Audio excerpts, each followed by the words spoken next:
This is Steve Ridgel, and here we are in a new year. And my prayer this year is that lots of us will be sowing seed for Jesus. We'll be telling Jesus stories, inviting people to worship, getting to know our neighbors with the intention of sharing Jesus with them, doing service and then saying it's in the name of Jesus, asking people if we can help them start their Jesus journey, if we can help them on their Jesus journey. And as we do that, as we plant that seed, I'm praying we'll continue to water seed. And then I'm praying God will give the great increase.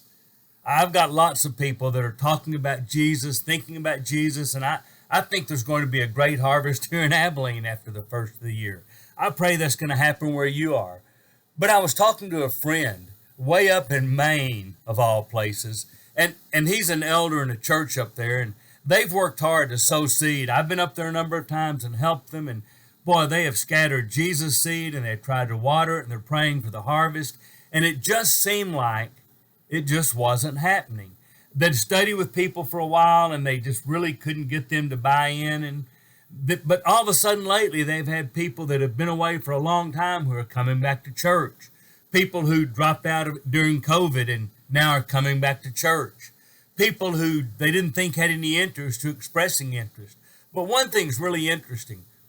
This elder friend of mine had been talking to a young couple, and they didn't really buy into the extent he was hoping they would and praying they would, but they had a friend who had some questions about Jesus, and they said, "We know someone who can help you." And now this elder friend of mine is studying with a young man, answering his questions about Jesus, sowing seed and wondering where that's going to go. And when he was talking to me about that, he used a great illustration.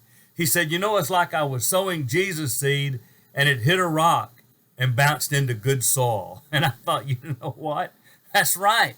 You never know what God's going to do with the seed you sow.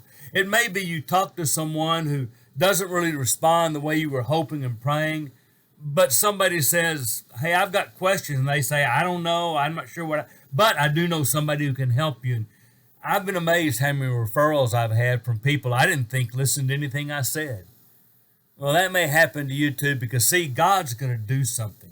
Good happens when you sow seed. So every time you tell the Jesus story, you win. I mean, that's one of the great advertising principles. Anytime anyone says something, you get a chance to say something about your product, you win. Any kind of mention, any kind of story. Well, I think that's really true for Jesus. Anytime we share our Jesus story, we talk about our Jesus journey, anytime that happens, we win. So I want to thank my friend Dave up in Maine for sharing that illustration with me. I'm praying God's going to give a great harvest to that little church up in Maine. And I'm praying He's going to give a great harvest here in Abilene. And I pray wherever you are, God's going to give a great harvest. But to do that, we need to be sowing seed and watering seed.